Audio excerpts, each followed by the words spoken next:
नमस्कार, आप देख रहे हैं सिटी पोस्ट और मैं हूं आपके साथ आशुतोष सिंह। एक बार फिर हम हाजिर हैं हमारी खास पेशकश बिहार टॉप 5 लेकर, जिसमें हम आपको बताएंगे आज की बिहार की 5 बड़ी खबरें। सबसे पहले आपको बता दें कि कल हमने आपको बताया था कि बिहार के मुजफ्फरपुर में मौसम की तल्खी और हवा में नमी के कारण एक्यूट इन्फेलाइटिस सिंड्रोम यानी AES और जापानी इन्फेलाइटिस JE नामक बीमारी से पिछले 4 दिनों में 7 बच्चों की मौत हो गई थी। लेकिन अब इस बीमारी का प्रभाव बिहार में इतना बढ़ता जा रहा है कि इसकी वजह से SKMCH में चमकी बुखार से पीड़ित 5 और बच्चों की मौत हो गई। वहीं आधा दर्जन नए मरीज भी भर्ती हुए हैं। इस मौसम में अब तक 20 बच्चों की मौत हो चुकी है, जबकि 36 भर्ती हुए हैं। बता दें कि नेपाल के तराई में आने वाले उत्तर बिहार के मुजफ्फरपुर, पूर्वी चंपारण, पश्चिम चंपारण, शिवहर, सीतामढ़ी और वैशाली में इस बीमारी का प्रभाव ज्यादा देखा जा रहा है। इस बार SKMCH में जो मरीज आ रहे हैं वो मुजफ्फरपुर और आसपास से मिल रहे हैं। बीमारी के बढ़ते प्रकोप से बिहार स्वास्थ्य विभाग में बेचैनी बढ़ गई है। SKMCH में उपस्थित डॉक्टर्स भर्ती और नए मरीजों की जांच कर रहे हैं। हालांकि बीमारी की पुष्टि करने से सावधानी बरती जा रही है। SKMCH के PICU में मरीजों की संख्या बढ़ने के साथ बिस्तर से लेकर ऑक्सीजन के पॉइंट्स कम पड़ने लगे हैं। इसके कारण ऑक्सीजन सिलेंडर कक्ष में उपलब्ध करवाए गए हैं। हालांकि इस पर कर्मियों का ध्यान नहीं रहने से जब तब सिलेंडर खाली होने से परेशानी बढ़ जाती है। इसी कड़ी में एक बच्चे को खाली सिलेंडर लगा रहा। हालांकि तत्काल कक्ष परिचालिका की तत्परता से उसे देखते ही दूसरा सिलेंडर लगाया गया। SKMCH के PICU में डॉक्टरों की ड्यूटी का नया रोस्टर शुक्रवार को जारी किया गया है। इसके साथ ही सभी डॉक्टरों का मोबाइल नंबर कंट्रोल रूम में उपलब्ध करवाया गया है। PICU में सभी कक्ष के इंटरकॉम नंबर उपलब्ध करवाए गए हैं। अगर बात आज की दूसरी बड़ी खबर की करें तो बिहार में बढ़ती राजनीतिक गर्मी हर रोज एक नया मोड़ ले रही है। दरअसल बीजेपी और जनता दल यूनाइटेड के बीच बिहार में हर रोज कुछ नया राजनीतिक समीकरण तैयार हो रहा है। इसी बीच आपको बता दें कि खबर आ रही है कि JDU के राष्ट्रीय उपाध्यक्ष प्रशांत किशोर अब ममता बनर्जी की पार्टी तृणमूल कांग्रेस के लिए काम करेंगे और पश्चिम बंगाल में बीजेपी के खिलाफ चुनावी रणनीति बनाएंगे। दरअसल मिल रही खबरों के मुताबिक प्रशांत किशोर ने TMC के साथ अगले विधानसभा चुनाव में काम करने का समझौता कर लिया है। प्रशांत किशोर ने बकायदा TMC के साथ कॉन्ट्रैक्ट भी साइन किया है और आने वाले पश्चिम बंगाल विधानसभा चुनाव में भी बतौर रणनीतिकार ममता बनर्जी के साथ काम करेंगे। जाहिर है कि प्रशांत किशोर के इस फैसले के बाद कुछ अहम सवाल भी खड़े हो रहे हैं। गुरुवार को जदयू प्रवक्ता अजय आलोक ने मीडिया से बात करते हुए कहा कि प्रशांत किशोर पार्टी के राष्ट्रीय उपाध्यक्ष हैं और ऐसे में इस तरह की कोई भी बात बिना राष्ट्रीय अध्यक्ष की इजाजत से संभव नहीं है। साथ ही उन्होंने कहा कि वैसे JDU को इस बात की अभी तक कोई जानकारी नहीं है। अजय आलोक ने कहा कि व्यक्तिगत तौर पर कोई भी किसी को सलाह दे सकता है, लेकिन पार्टी के पद पर रहते हुए ये संभव नहीं है। उन्होंने कहा कि अगर ऐसा होता है तो इसके लिए पार्टी की कार्यसमिति और खुद राष्ट्रीय अध्यक्ष नीतीश कुमार आगे तय करेंगे। बता दें कि इससे पहले Prashant Kishor PM Modi, JDU UP विधानसभा चुनाव में SP और कांग्रेस, पंजाब कांग्रेस और YSR कांग्रेस के लिए भी रणनीति बनाने का काम कर चुके हैं। आंध्र प्रदेश में YSR कांग्रेस को प्रशांत ने सफलता दिलाई। गौरतलब है कि हाल ही में प्रशांत किशोर और उनकी पार्टी ने आंध्र प्रदेश में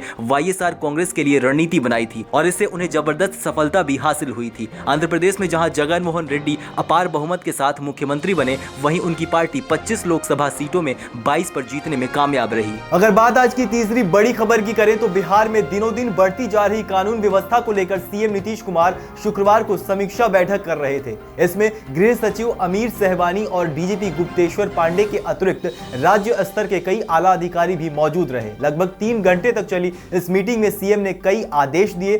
CM नीतीश कुमार के आदेश के तहत बिहार के सारे IG और DIG अब महीने में 10 दिन फील्ड में रहेंगे, अनुमंडलों में जाकर खुद से जांच करेंगे, वहीं रात्रि विश्राम भी करेंगे। बिहार के DGP गुप्तेश्वर पांडे ने बताया कि जांच में जो भी पुलिस पदाधिकारी गलत पाए जाएंगे उनके खिलाफ सख्त कार्रवाई की जाएगी। मीटिंग में बिहार में मुजफ्फरपुर, वैशाली और पटना सबसे सेंसिटिव जिला बताया गया है, जहां अपराध की घटनाएं सबसे अधिक होती हैं। इसके तहत शनिवार से ही पटना के 9 अनुमंडलों से DG की टीम इंस्पेक्शन करेगी।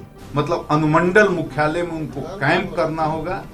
जिला उनके अपने मुख्यालय से बाहर जितने विमाली के IG के पास 10 जिले हैं, तो 10 जिले में हर जिले में हो जाएंगे, एक अनुमंडल का इंस्पेक्शन करेंगे और वहां रात्रि विश्राम भी करेंगे, ताकि वहां के हालात के बारे में पूरी तरह से उनको जानकारी मिल सके और उस अनुमंडल की क्या स्थिति है, उस अनुमंडल में कितने पदाधिकारी हैं जो काम ठीक से नहीं कर रहे हैं, उनको चिन्हित किया जाए। जो DSP ठीक से काम नहीं कर रहे हैं उनको चिन्हित किया जाए। तो IG लोग 20 दिन में से 10 दिन फील्ड में रहेंगे। उसी तरह DIG को भी 30 दिन से 10 दिन कम से कम फील्ड में रहना होगा, अंचल स्तर पर उनको कैंप करना होगा, इंस्पेक्शन करना होगा।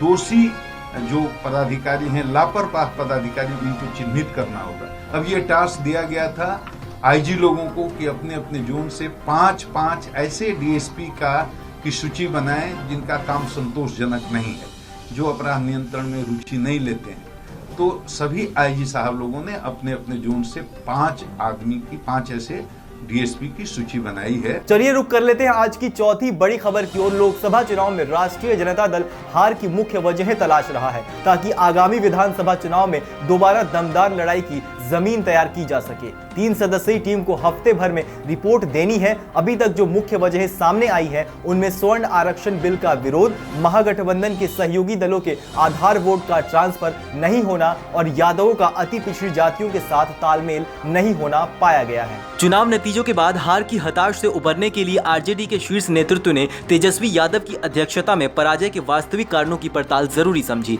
इसके लिए 28 मई को राबड़ी देवी के सरकारी आवास पर बैठक बुलाई गई। बैठक में पार्टी के प्रमुख नेता शामिल रहे। राष्ट्रीय उपाध्यक्ष जगदानंदन सिंह के नेतृत्व में 3 सदस्यीय जांच कमेटी बनाई गई, जिसमें अब्दुल बारी सिद्दीकी और आलोक मेहता शामिल हैं। कमेटी को अपनी रिपोर्ट हफ्ते भर के अंदर देनी थी, लेकिन समय ज्यादा बीत गया। अभी तक प्रक्रिया ही चल रही है। पड़ताल में सामने आया है कि स्वर्ण आरक्षण बिल के विरोध के चलते आरजेडी का न केवल वर्तमान का नुकसान हुआ है, बल्कि भविष्य की राजनीति भी प्रभावित होने का खतरा है। लालू प्रसाद यादव के जेल जाने के बाद तेजस्वी यादव ने जिस तरह से पार्टी की कमान संभाली थी, उसकी आरजेडी का आधार वोट जो साथी दलों के प्रत्याशियों को मिला, लेकिन कुशवाहा, मांझी और मल्लाहों के वोट आरजेडी के पक्ष में नहीं पड़े। लालू परिवार के लिए यह बड़ा सबक हो सकता है कि गांव में अति पिछड़ी जातियों के लोगों का यादवों के साथ स्वाभाविक तालमेल नहीं हो पाता है। आज की 5वीं बड़ी खबर की बात करें तो बिहार के बेतिया में सत्याग्रह एक्सप्रेस में उस समय अफरा तफरी मच गई जब S2 बोगी के नीचे अचानक धुआं निकलने लगा। वहीं दूसरी ओर समस्तीपुर रेलवे रूट में भी एक बड़ा हादसा टल गया।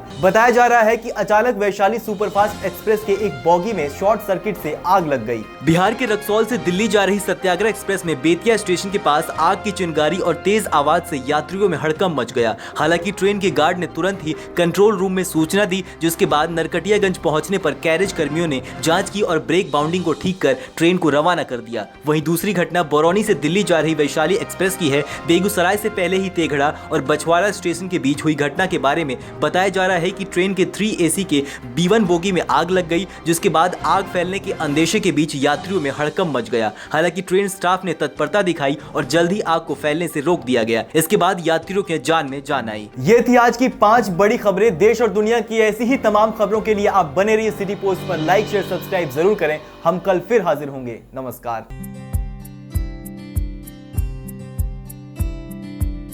22 वर्षों का विश्वास, 10,000 से ज्यादा डॉक्टर्स, गोल नेशंस लीडिंग इंस्टीट्यूट।